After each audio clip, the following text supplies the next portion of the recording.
Bonne nouvelle de Jésus-Christ selon saint Jean.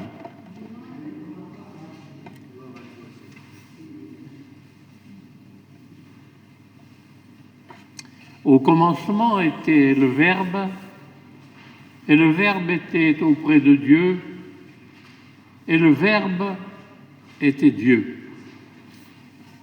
Il était au commencement auprès de Dieu, et c'est par lui que tout est venu à l'existence, et rien de ce qui s'est fait ne s'est fait sans lui. En lui était la vie, et la vie était la lumière des hommes. La lumière brille dans la ténèbre, et les ténèbres ne l'ont pas arrêtée. Le Verbe était la vraie lumière qui éclaire tout homme en venant dans le monde. Il était dans le monde, et le monde était venu à lui, à l'existence, mais le monde ne l'a pas reconnu. Il est venu chez lui et les siens ne l'ont pas reçu. Mais à tous ceux qui l'ont reçu, il a donné le pouvoir de devenir enfants de Dieu, eux qui croient en son nom.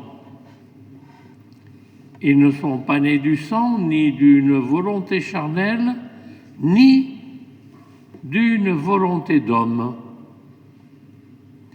Ils sont nés de Dieu, et le Verbe s'est fait chair. Il a habité parmi nous, et nous avons vu sa gloire, la gloire qu'il tient de son Père comme Fils unique, plein de grâce et de vérité. Acclamons la parole de Dieu. Louange à toi, Seigneur Jésus.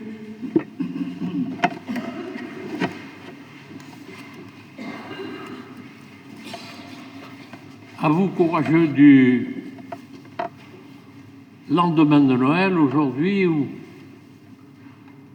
nous avons déjà distribué la lumière, et cette petite carte qui avait été distribuée hier à Pyromètre, non pas pour en faire un marque-page, parce que ça arrive souvent, les petits machins, c'est beau, mais non, mais pour les donner à tous ceux que nous rencontrerions.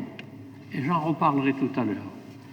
Voilà, frères et sœurs, après ce cheminement et ce temps de l'Avent, hier le récit, hier soir, de la naissance de cet enfant attendu, promis. L'évangile de Jean de ce jour semble nous ramener un peu plus sérieux liturgique.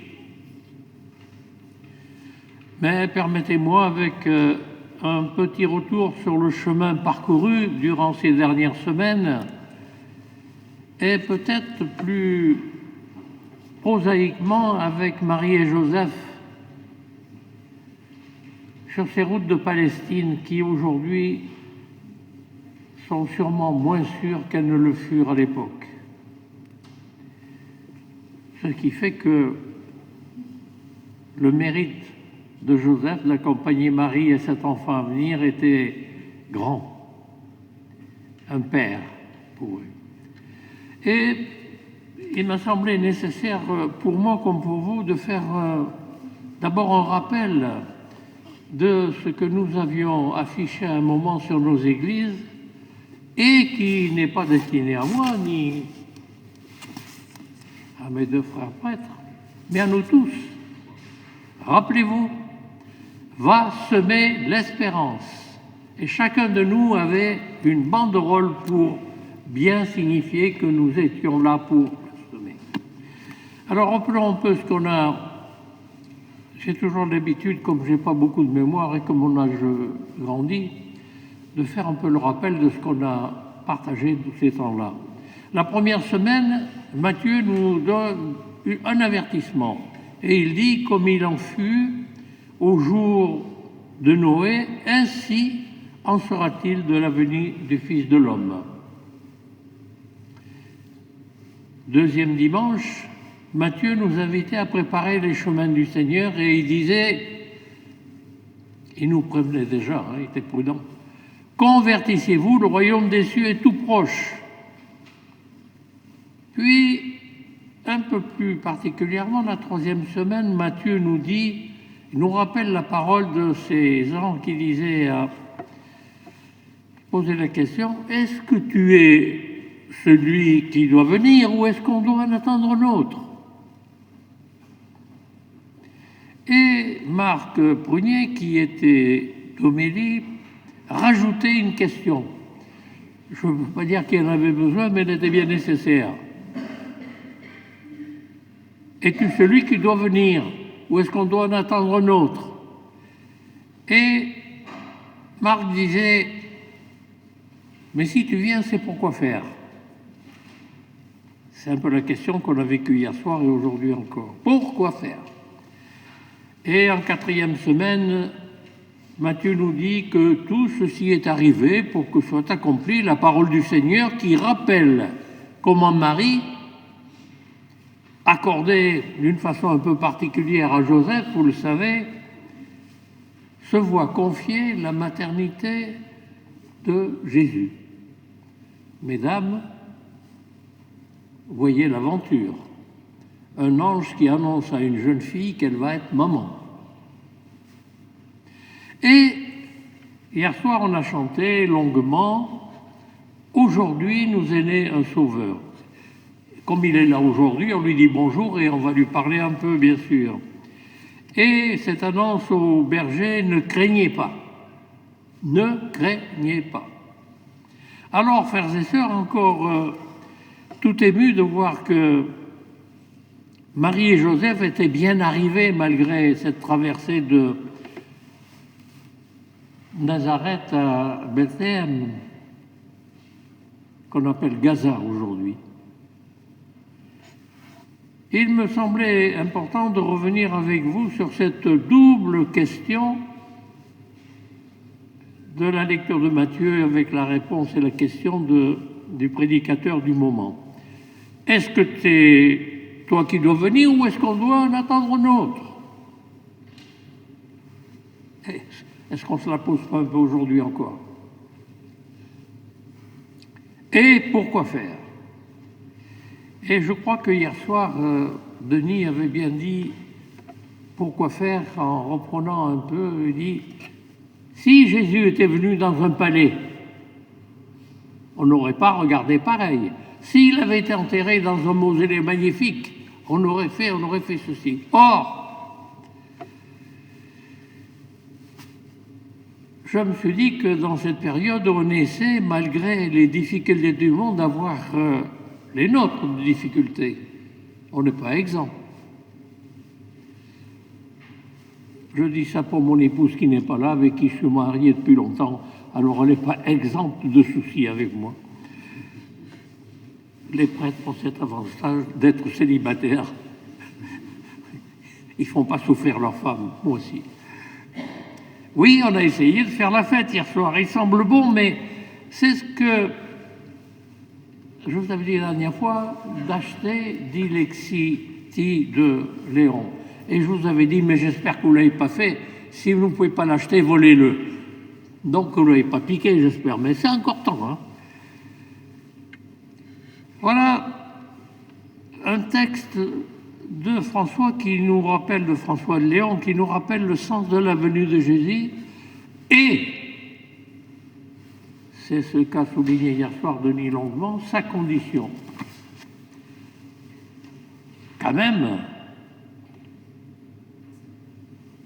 on peut mieux considérer aujourd'hui comment Jésus est né après ce périple de Nazareth à Bethléem, dans une étable. Que voilà un roi qui est puissant, dans une étable, dans une mangeoire, pour bien dire ce qui se passera demain. Et puis, accueilli par qui? Des bergers humbles et presque misérables dans leur situation. Alors, frères et sœurs, pourquoi faire?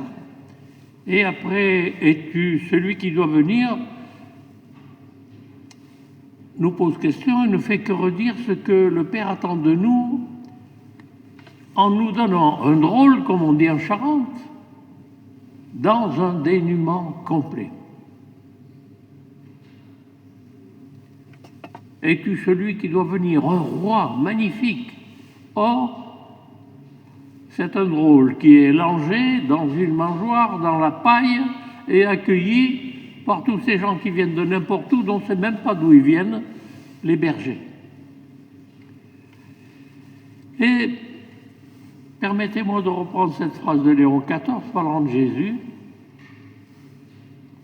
C'est précisément pour partager les limites et les fragilités de notre nature humaine qu'il s'est fait lui-même pauvre, qu'il est né dans la chair comme nous, que nous l'avons connu dans sa petitesse d'un enfant couché dans une mangeoire et plus tard dans l'humiliation de la croix. Et presque pour conclure, j'emprunte de nouveau en forme d'envoi pour notre route de demain la parole de Dieu. La parole de Dieu est devenue une personne humaine qui s'appelle Jésus. La parole de Dieu est devenue une personne humaine qui s'appelle Jésus et il a planté sa tente en nous. Alors voilà, frères et sœurs, la route est tracée par un enfant qu'on entendait plus riche dans sa naissance et qui justement nous a montré qu'il ne l'était pas pour nous dire ce que nous-mêmes avons à faire. Oui, frères et sœurs, nous pouvons nous hâter, parce qu'il y en a plein d'enfants, plein de maris qui souffrent et qui attendent notre aide. Et si vous me le permettez, pour conclure, après vous me virez, il n'y a pas de souci, je partirai à côté. Je voulais partager une expérience qui, moi le plus ancien, ayant vécu un conflit, etc., je pensais à Marie et Joseph dans Gaza. Et devant le nombre de nouvelles peu joyeuses dans les médias, tous ces gens qui souffrent, la guerre, etc., etc., mais je dis, moi, Elie, je vais en crever, je ne peux pas supporter toute cette souffrance. Sans doute suis-je trop âgé. Je ne peux plus. Et dans une prière, je ne sais pas si le Seigneur vous parle, mais des fois, il me met un coup de pied dans les fesses. Alors donc, il m'a dit, plutôt que de te casser la tête avec ce qui ne va pas, est-ce que tu ne pourrais pas regarder un peu les choses qui vont bien? Est-ce que tu ne pourrais pas regarder un moment des petits clins d'œil, des petits trucs qui te disent que, quelque part, Jésus est présent, même si les gens ne le savent pas? Il y a eu plein d'exemples. Par exemple, hier matin, j'étais dans une grande surface et vous savez qu'actuellement, il y a peu de monde dans les grandes surfaces. Et à toutes les chaînes des caisses, soit vous bavardez, soit vous faites la tronche pour parler à personne. Et avec mon épouse, on avait décidé de regarder les sourires. Eh bien, croyez-moi, si vous le voulez, dès que vous souriez à quelqu'un, il arrête de faire la tronche.